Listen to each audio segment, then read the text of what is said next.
with Cydni and getting to talk to everyone. We're competing on noise, so we need to make them wonder what we're talking about. So let's hear everyone yell. You have to like cheer.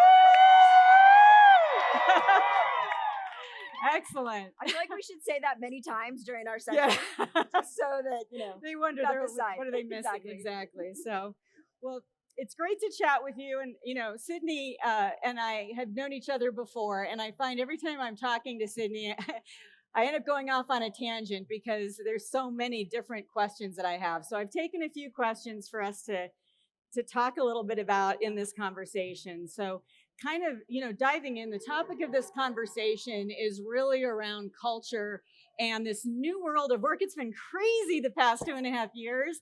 And, just to set a foundation, how do you think about culture? Like, how would you describe culture?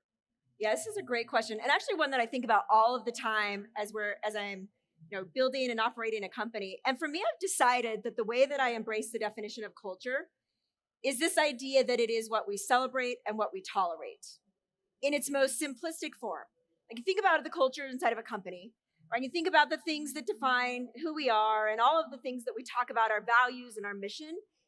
At the end of the day, culture is also what our employees embody, how they feel about it. It really comes down to where the rubber meets the road. And I love this idea that if you think deeply about what are the behaviors you tolerate, how do you set up the structures of your company, what do you enable and allow people to do, and then what do you celebrate? What as a company are you really excited about, and do you pat people on the back for, and do you recognize them for? At the end of the day, that is how our culture is defined. Those two things. And I love this simplistic form because there's clearly so many elements, and we were talking about this, and they're all really important. But if every day I walk in and I think about what am I celebrating, what am I tolerating, and what is that allowing for other people to experience, I start to be able to get in action, which is what I really like about making sure we're doing the right things for the company and for people. I couldn't agree more. And I love the simplicity of that when we're talking about it, because, it breaks down to values and recognition, rewards, all those things. But very simply, what we celebrate and what we tolerate kind of is those basics of culture. And in the past 2.5 years, culture's really shifted because the workplace has shifted. And just to kind of get a sense from the audience, when we think about work location, there's remote first, there's hybrid, and then there's being in an office. And so I'm just curious if you could all lean to the left if you prefer being in an office, lean to the right if you prefer working from home, and just stand still if you're a total hybrid. You like to do both, just to get a sense of it. Like you're both. You got both. It depends on the day. Back and forth, kind of rocking back and forth. Exactly. I know for myself, I had the experience over the past 2.5 years being fully remote, and going back into an office. Hybrid's been really interesting. Just remembering things on, do you say hi to someone every time you run into them or just the first time? All those sorts of rules. But, I'd love to hear from you kind of, what do you think is changing about culture in this new world of work? So, as we all went back to, we've all been working in really unique circumstances. And I think the hardest thing about culture, and that the thing we're all still working towards, is we have everyone who's leaning both directions, right? Like, that was always happened in the audience. We all thought one way, and then we all went back the other way. It's kind of what's happening in our companies already, right? Where we're trying to figure out how we make sure that everyone's accountable, that they feel supported, that they're executing on the best possible ways. One of the things that I always think about that I think is one of the biggest risks to culture that we don't have all the answers for, but I always am the most worried about things where, we're on a Zoom call, and let's say not everyone walks away with the answers that they want or the solutions that they want. And they hang up the Zoom call and they're super frustrated, and there's no one to talk to. And there's no resolution to the issue. And I, because I can't see them, didn't know that there was a problem, or the other people around them, the team members, didn't even realize that there was a conflict that happened that could have been addressed. Like, these are the tiny things that if we don't pay really unique attention to in this new world, create really concerning elements in our cultures. Because what's been required now is an extraordinary amount of collaboration and communication that we have never seen before in our previous careers. We've never had to be so aware of what we need to ask for someone, what someone is experiencing, how we reach out to them, how we resolve conflict. That's never before existed for any of us. Yeah. Because we could see that someone was frustrated when they walked out of a meeting. But today we can't tell. And they click off the Zoom and then they jump on another call and we didn't know. For me, that's the biggest risk to culture, is that we have to now change the way all of us expect communication, collaboration, and results. And if we're not really, really good at it, then everything else that we do that's fun and exciting and recognition doesn't actually move our companies forward and create a cohesive unit. And I think those two elements require such diligence from top to bottom. Every person in the company has to be committed to a way that we work, because we can't see you all the time to know what's wrong. You know what I love about that too is it just kind of connecting that to what you tolerate in terms of culture. And even in a hybrid situation, you may have half the people on the phone and half the people in the office. Yep. And the people in the office after the meeting are getting the debrief, but the people that are on the phone are on to their next call. Exactly. And kind of that inequality around communication and the impacts on employee engagement, which kind of leads me to my next question, which, you know, the term quiet quitting has been out there for a while. Yes. And it's gained steam and gone viral and everything, which is the notion of people doing the bare minimum in a job. And I'm just curious, what do you think is maybe behind some of that behavior under quiet quitting? Yeah, this is something we were talking about it, and then a couple of weeks ago, and then you just start reflecting on all of these things. And at the core of quiet quitting, there's actually a Harvard Business Review article that came out in August that specifically talked and addressed some of this, and that one of the largest contributors is actually management style to quiet quitting. So I just want you to think about that for a moment, especially anyone that's managing teams of people, right? If employees, in general, I believe everyone wants to do an amazing job at their job. Like, they want to show up every day, they want to give all in, because that's just who we are as people. Like, that's what I think we expect of our own selves. And so then when we find ourselves in a situation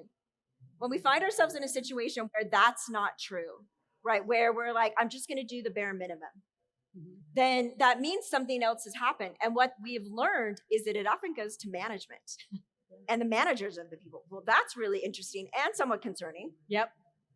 It's one of the things when you think about managers. I was reading a statistic that only 35% of managers themselves are engaged at work. They're also going through all of this and trying to generate that level of empathy and that level of understanding and communication is when you're yourself struggling, I think is an interesting opportunity. So we also need to recognize and acknowledge our managers and help them kind of train for how to do these things and ensure. One book I was reading recently called Out of Office. It's a new book about hybrid remote.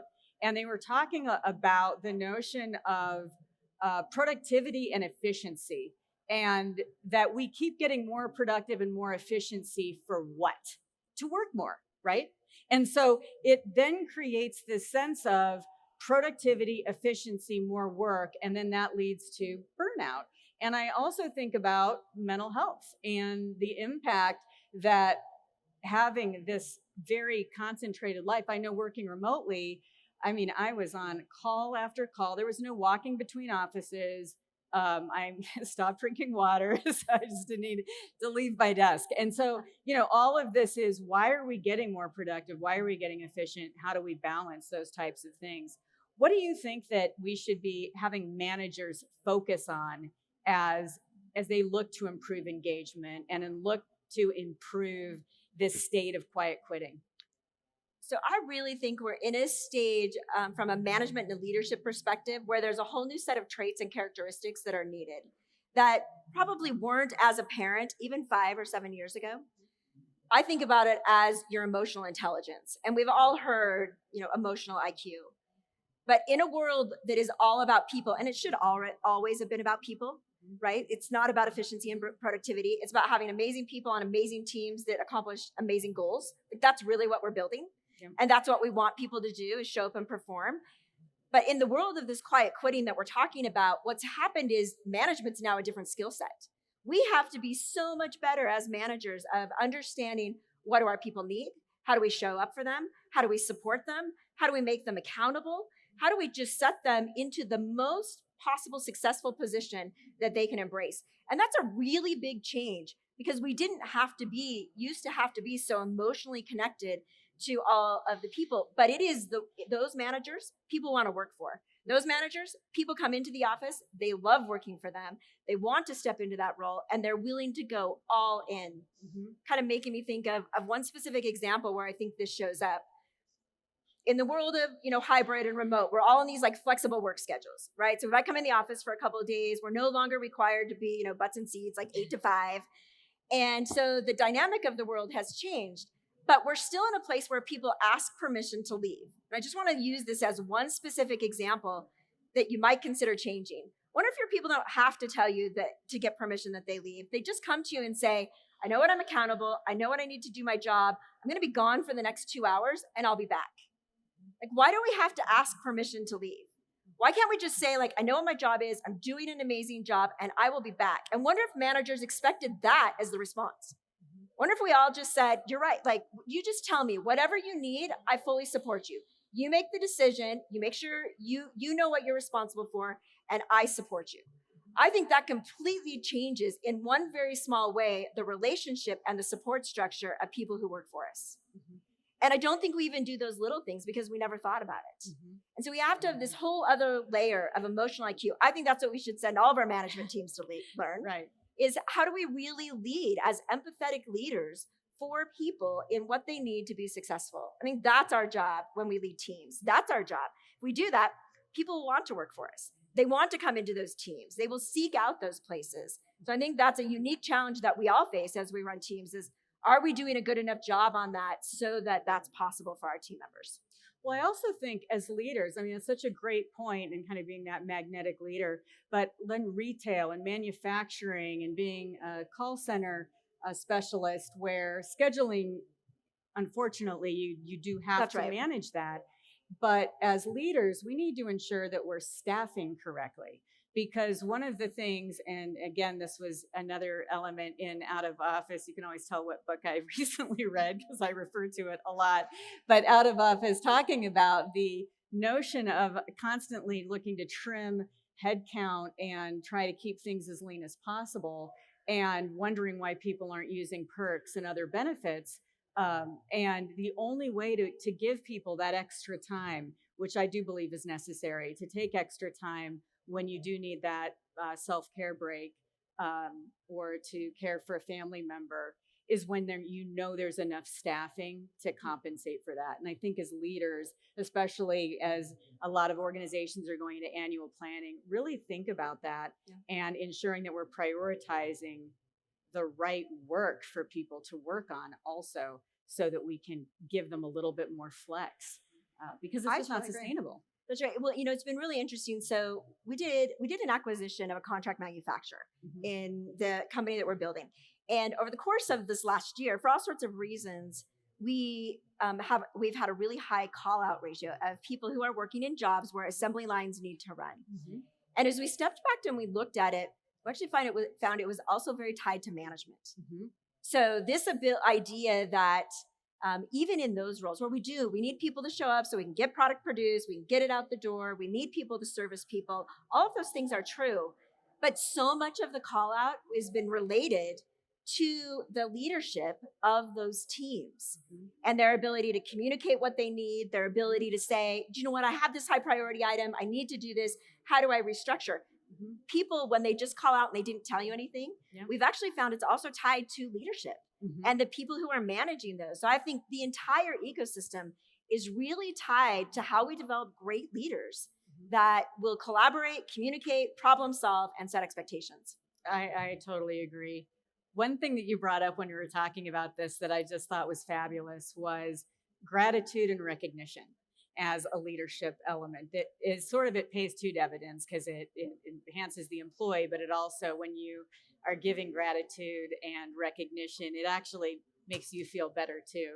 Tell me a little bit about how you look at gratitude and recognition and some of the things you've seen. Gratitude and recognition. So we create programs inside of our companies, right? Where we try to create structures and we have these ways that people can recognize. That is a great thing. But I try to really internalize and think about, how do I show up every day in the way that I'm grateful for and appreciate team members? And then how does that trickle down into the teams? Because most often the recognition people need are in the moments. They're when something great happens. It's not just at the end of a quarter. It's in the moment when someone did something Herculean to make something happen, or someone just made a customer happy, or someone resolved something that you didn't have to go tell them to do. And so this idea that you can just remember to celebrate all of these little small things that you see along the way. So I'm a big fan of trying to find those things and trying to empower my team when they see stuff that they notice, just to jump in. We had a sales team the other day that crushed their record for any previous month, which, okay, we could ring a bell, right? We could create cheering, which was so great. And then we decided that we should just remember to recognize them. And it happened to be a couple. So we always send something. We've actually just decided that whenever something great happens, everyone can be empowered to do recognition in a way that means something to that person. Because it's kind of different for different people. We have different people who value different things, who think of recognition differently. And we're just like, whatever you see, just please recognize those people. Tell them they're doing amazing things. Send them something. Every time, just send it something. The cost for the company is so small, but the return is so great because people feel like you saw them. They feel like you recognize them. So, and I think it was mentioned, I spent a bunch of time at Disney. Disney was really good at this. In the ecosystem of Disney, they just think about how you value everyone, how you create magical experiences and guest satisfaction, but also for the cast members. And so every day when you show up, you're thinking about what makes someone's world easier, what recognizes something someone did. If all of us walked out of here today and told someone who helped us, thank you, or sent them some small token of appreciation, it would change their day, it would change your relationship, and it would change the outcome the next time. That's really, really powerful to think about. So when we have great programs that do that, I do think one of these waves of culture change is a requirement that as individuals, we take the accountability to recognize the people around us. And then what happens, just in thinking about this, is if we don't recognize it in the moment, then 5 days later, there was a new crisis with a new problem. And then it's like you can't go back and say thank you. And so you have to do it in the moment because our businesses are living and breathing, and every day there's challenges. So that's why you have to be so immediate. Just thank people for helping you build. Thank people for showing up. Thank people for accomplishing a goal that was meaningful to the progress of whatever it is you're building. And they in turn will come back and do so much more than you can possibly imagine to help you accomplish your goals as a team. You sparked so much for me in that statement and stories. I was thinking about, when you watch tennis, if you watch professional tennis or volleyball, and you see people, even when they don't make the goal or the score, they still give each other a little pat. It's okay. We've got this the next time. Let's go. And I think that, when you talk about culture being what we celebrate, creating a culture of celebration, that actually is really powerful. And you'd say Disney, and I think, is that why Disney's the happiest place on earth? Is because they celebrate all the time. That is just magnificent. I will just comment on that I think you're right. I am a believer that everyone needs a cheerleader. Everyone needs people to cheer them on. I don't know anyone who doesn't need a cheerleader. So how do we become cheerleaders for everyone? How do we set them up for success? I think that's the question we should ask. When you were giving your example, my husband coaches a mountain bike team of 250 riders. Oh, wow. And every time I step on and I watch those rides, it doesn't matter if you're the fastest rider or the slowest rider, someone cheers you on. It's the most powerful thing about showing up at those races. That no matter the skill level, no matter the person, whatever they're doing, someone is cheering them on. So I think about that in our own lives. Do we have enough cheerleaders? Are we cheering enough people on? Are we helping them along their way? Because that's our responsibility. In building great companies and cultures, it's to step into people and to say, even if I need to help you, or there's feedback because you're not performing well, the feedback is to make you better. The feedback is to help you become better at your job. And if we don't give that feedback and we don't cheer people on, then they really can't accomplish those things. And that's what's feeding into our cultures. And I think it's what also leads to the quiet quitting. Let me just do my job. No one cares. That's exactly right. People want to know their work matters. And it's harder to do that when you do have this hybrid environment and really how are things connecting and you're connecting with people. And celebration in the moment is a great way to let people know your work matters. I see you and you're making a difference. And what ways are you guys doing the celebration thing? I know you're like brand new into your job here in Entrata, but what are the things that you've been thinking about that you really love? Well, I find that actually, you just talk about the simple things. So on Slack, actually, this morning, I got a Slack from a leader routing someone that they really wanted to recognize and appreciate and said, this is a hard situation. I really valued the way that it was managed. I'm so glad this person is here. And it was a very simple thing. It was a Slack. And so there are programs, Motivosity is a great Utah company that does gratitude and celebration. And there's technologies that support that. But at the end of the day, even those small things make a big difference, So, very, very important. One of the things when you talk about people being valued, and this came up a little bit in Rick's session earlier on the stage around compensation, is that money sometimes makes people feel valued. And we're in this crazy time of inflation and wage escalation. The supply and demand of talent is off. And I'm really curious, as a CEO, how do you think about compensation and managing all of these demands? You want to get the right talent. You want them to feel valued and well rewarded for that. And, not to put you on the spot because I know you've got team members here, but anyway, just kind of curious, how do you think about that as a CEO? So over the course of my career and hiring people, the way that I think about compensation is the last thing I want someone to do is come to the office every day and feel like they're underpaid for the value they're giving. Because the moment I made someone think about their salary every day is the moment I lost them. And I really believe that, right? I think about it all the time, right? When someone walks in that door, if they're so frustrated by compensation and they think they're worth more, or they've had a conversation with a manager and the manager didn't listen to them, you have put them on a path of finding another job. Now, we have lots of dynamics in the world today, right? We have inflation, we have an unpredictable future with recession and so many world events, which, plays into how we all think about our own employment. But from a compensation perspective, we should pay people what they're worth, and then we should create structures to provide incentive on top of that. And I just have come to that. To be honest, I don't negotiate on base salary almost at all. Because if someone comes to me and says there's a number and then I lower it, chances are I just did something that was going to hurt me 6 months later. That's right. And I know it's a very unique philosophy. And I know that there's all of these things we have to do in salary bands and places that we have people. But I don't want people walking in the door worried about that or feeling like we undervalued them, because I think in turn they do the work and then it gets just frustrated time and time again. And I also at the same time expect kind of the reciprocal behavior, right? Like I'm trying to have a real conversation with people about, what is needed and what those roles are and those things. But I don't want that to be the frustration, because talent's hard to find. When you find amazing talent, you want it to perform and you want them to feel valued.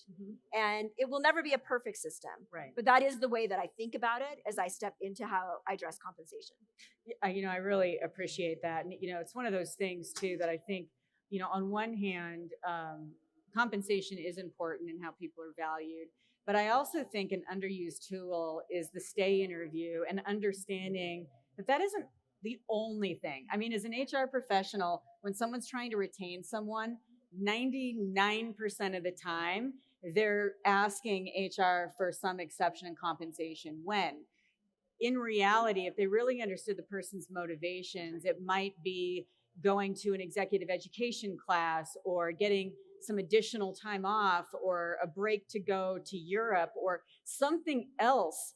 It just is compensation's like an easy way to go, but this is why I don't think counteroffers work, because statistically, and I've seen this personally and in every survey ever run, is that people that are counteroffered and they stay, they leave within a year. They just do, because there's other reasons underneath that. But like you said, the day that you have people start questioning their value versus compensation, then that kind of goes into how are you communicating the other elements of how they're adding value to the company? Which Actually, I really like that insight because it is true, right? Your compensation package isn't just your salary. There's many other elements that go into that. And our ability to really make sure we understand what's going on with people, it all comes back down to that. right. It all comes down because it's true. When someone starts to think about leaving our companies, they're doing it for a whole myriad of reasons. Right. And if we, there was actually a study done by Patagonia, and they were using an online tool, and they decided that every day they would ask everyone in the company to send emojis about how they were feeling: mad, sad, angry, happy, whatever it was. And what they learned is the day people stopped sending the emojis is the day that they lost them. So it didn't matter. People could be mad, people could be upset, they could send all sorts of emojis. That wasn't the core problem. The core problem was when someone became disengaged and they stopped responding. So we should think about that. The moment one of your employees becomes disengaged, that is like, it's already gone so far that figuring that out. And I couldn't agree more with you on the overall compensation. I think we've actually learned that, if people have salary and benefits, it's really about things like flexibility, their sense of belonging, how their accountability is, their management team. Like, it's a whole other set of things that really allow us to retain great talent. I agree. And I think about like myself at work, when have I felt like not doing the emoji or stepping in? And I think that, this kind of goes back to managing our own energy. And the only person who can manage your energy is you. And Stephen Covey and, the sharpening your axe and ensuring that you're constantly taking time and managing how your self-care, how am I showing up today? One of my favorite icebreakers in a meeting is to ask people just in the chat to indicate a word that indicates how they're feeling that day. And it's been interesting. There was a day that most people said, it was like a Monday, overwhelmed, totally behind, all these words. And I thought, all right, we're changing the agenda because I am not going to add more to that right now. And so it's helpful to just do these like check-ins, but also check in with ourselves, because especially as leaders, that if I'm having a bad day and starting out with poor energy, there's a couple of things I can do. One is just say, I'm going to tap out for the day, or giving a lot of recognition, I find actually puts gas in my tank when I think I'm just going to write a list of all the people I'm going to recognize right now. And then before I know it, it's better than a cup of coffee. So when we can't always observe work, I'm curious, how should leaders and employees be thinking about establishing trust and accountability? Oh yeah, I think this is the magic question to the world that we're living in today, because it's just so different than what we've all done before. And I think it comes down to collaboration and communication, which people say all the time, and we talked about a little bit earlier. But when you think about how you show up and what you have to do and how you're going to get through this, it is all about communication. It is about communicating that today I need a break, or I need to be able to do this, or I have to step back in this moment, or I got really frustrated in what happened here. Like, help me think through this. Because in this world, I think all of us as employees are now way more accountable than we have ever been before. And it can't just be on the leadership. Like, when I think about the world of flexibility, I think about this idea that we really want to empower people to have the best lives possible, whatever they need, right? In order to show up best for themselves in their work life, in their home life, their families, and wherever that is. The flip side of that means our worlds no longer became 9 to 5. And so when they no longer became 9 to 5, how do we then communicate what we need our boundaries to be on any given day, or how we're going to work, or the style that we show up in? Because we can't expect both. We can't expect a world that has all of this flexibility and then be structured on the other things. We can communicate what we need. And I think that's a really big thing we have to embrace as people who show up at work. Hey, I'm going to be out for these hours. I'm not responding. Even if someone sends something to me, this is time that I need. That's a different way, though, because we used to be able to say, like, hey, maybe I'm leaving at 5 and I won't respond till tomorrow. It just doesn't work that way anymore. If you want both worlds, we have to step into the communication that's required to embrace them and to say, okay, I'll give you all the flexibility you want because I want you to feel like you get everything done that you need, and that you are balancing your own needs in combination with what we're building here.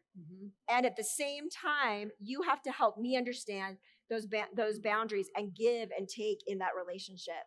think that's one of the things that's really started to change. And that if you want to get to accountability, it's like, make sure we're really clear what we need people to do.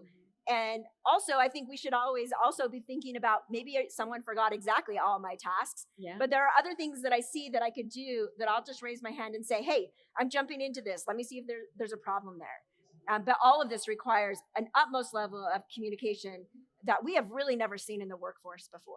That's true. And I think it's helpful to see tools come into this place. Like I think about Lattice had a one-on-one template, and it would shuffle questions that even as I was meeting with my boss, it would say, ask your boss about how you added value last week. Well, that's an uncomfortable question to ask, but it's actually a really good question to ask. And so I was able to get that input and discussion and these question prompts. And there's other companies like bestself.com that has question cards and things. But I think we have to learn, this doesn't come naturally to everyone, on how do I, like, what would I ask? Like, what would I say? And thankfully the internet and these other organizations are coming along for that. Can we talk about feedback for a moment? Yes. Because this is, I think, one of the hardest things for all of us, right? Being willing to take feedback and give feedback with the intention of making people better. I think it's just super critical. So we actually had someone who left the company a couple of months ago. And we had known, like I had heard a number of times where, hey, it's not exactly a match inside of this position. There's concerns around it. And then, we realized that no one ever gave the feedback over time. I think that's a really big failure on leadership. Because in order to help anyone, whether they're with our company or the next company, our job is to give people feedback to improve, not to be critical, but to help them see the place that they can be most successful. And so when we didn't do that, I really look at that as like a place that we failed as an organization. But the thing I know about feedback is it takes two sides. So we have to be able to take feedback, and we have to be able to give feedback. And the taking feedback is really hard also. When I was early in my career and I came out of grad school, I was very sure I knew everything. And so I was a product manager, right? And we were building this really, great directory services platform, because I was in the networking side of technology. And I would show up to meetings and I would be the one who was like, I'm going to just make sure whatever I have to say, I'm going to say, because everyone should hear it. And I remember my VP coming to me at the time, and he's like, Sid, and he gave me this direct feedback. He's like, Sid, you have to stop talking. And he's like, you don't have to talk all the time. You don't have to share everything. And you could look at that and say, that's really harsh feedback, right? Or you can look at that and say, do you think there's some element of truth in that? That if I stopped talking and I showed up a different way, that people would perceive me a different way. And it was fully my choice. I could either be mad at him, tell him he's totally wrong. Yep. Right? I'm totally right. Yep. I'm going to keep doing that. Or I could be reflective enough to say, you know what? Maybe there's something true there. Mm-hmm.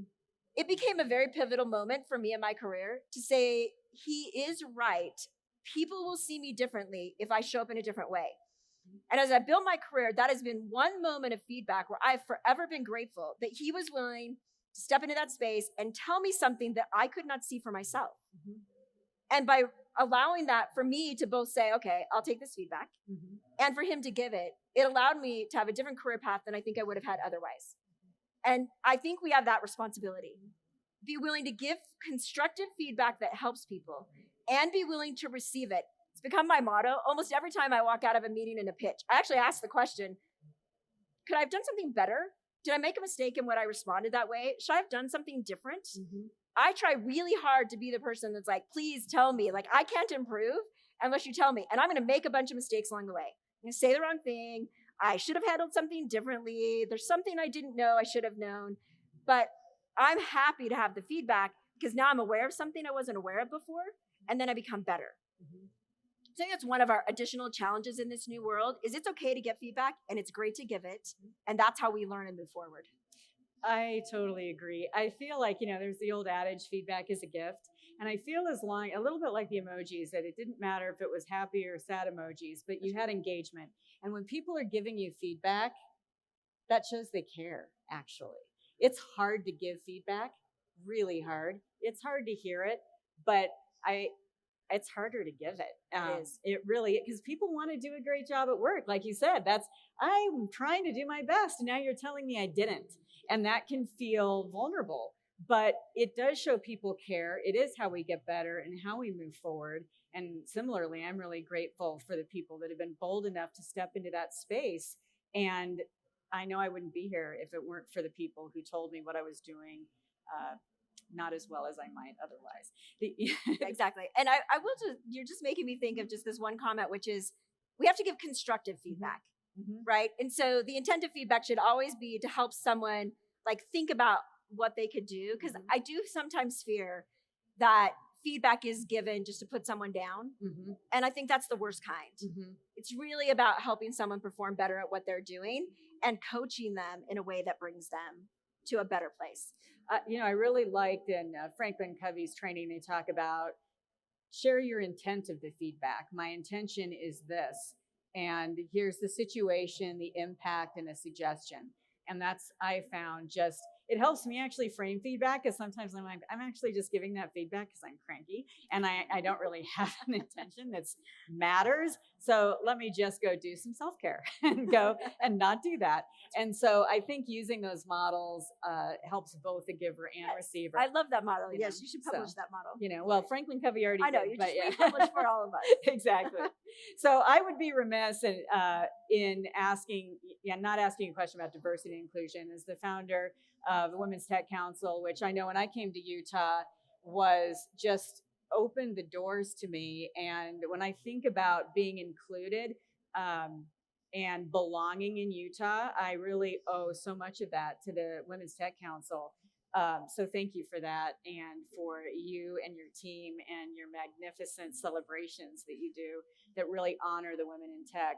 But I wanted to share, just as we think about the last couple of years, the stats. I'm going to read this. From February 2020 to January 2022, male workers regained all jobs they had lost due to the public health crisis, according to an analysis that was done by the Women's Law Center of the latest U.S. Bureau of Labor Statistics. However, 1.1 million women left the labor force during that span. 1.1 million, accounting for 63% of all jobs lost.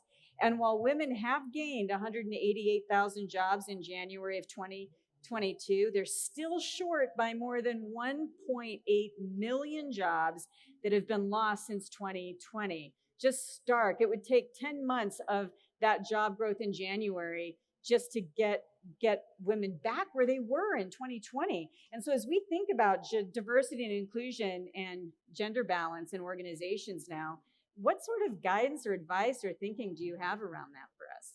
Yeah, I mean, it's really clear, right? The pandemic, it created the first female recession. It has a ripple effect through that, because women left, as you said, they left the workforce and then they haven't come back in, or the reentry feels really daunting because of everything that happened over the last year.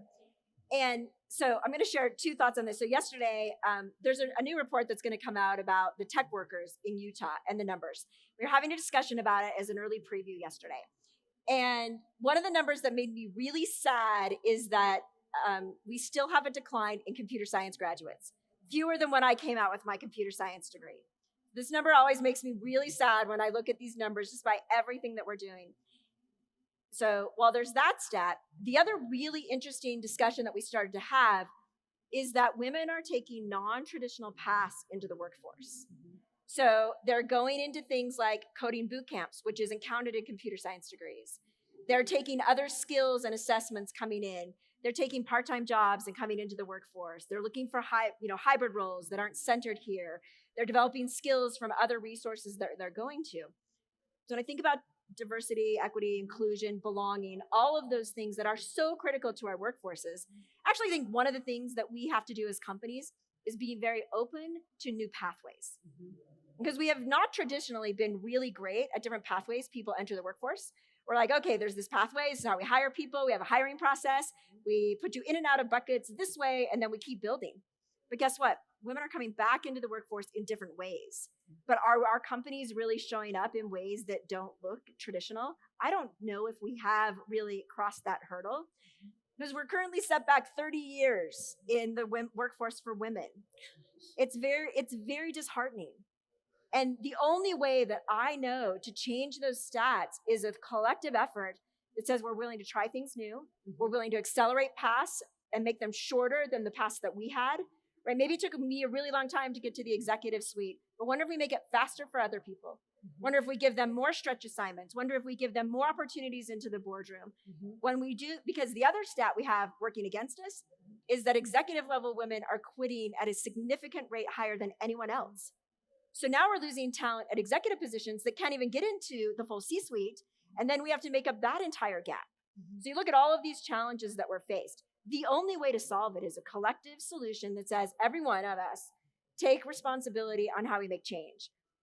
I, in this last year, have tried to be so much better at making sure when I'm headed to something that other people can come with me, that I put more people around the table, that I open other doors for people, that I just make it way more intentional in my own sphere. When someone calls me and asks me to do something and I don't have time for it, instead of saying no, wonder if I give it to someone else. Wonder if I help someone else into an environment that they could not have been in otherwise without me. I wonder if every one of us did this. I think we could really move mountains and accelerate the change, because the status quo is not going to catch up. Oh my gosh, it's really stunning, actually. And I'm inspired by tech moms and some of the activities. I really feel like Utah is an innovator through Women's Tech Council and other organizations here that are really striving to make a difference in the workforce in general, but especially when I think about, as someone who's hiring people, not just as a woman, but we don't have enough people to fill these jobs if we don't get participation. That's right. We won't produce the same amount of goods and services. We'll suffer. So and people need doors open. They do. Right, in order to enter the workforce and enter tech and feel like they can do those things. I mean, we see that in all these programs that you're mentioning. People need doors open. They need you to pull them along. They need to make it less intimidating. They need you to help them learn those skills and give them opportunity. And with our participation rate in the workforce so low in general, we're going to have to do those things to help people see that they can be such great contributors, and it makes a difference for their families, their communities, all of the environments that they show up in, because that's really why we build companies, is so that we can create greater impact, help people live better lives, and really accomplish the things that make them the very best self that they can possibly be wherever they are.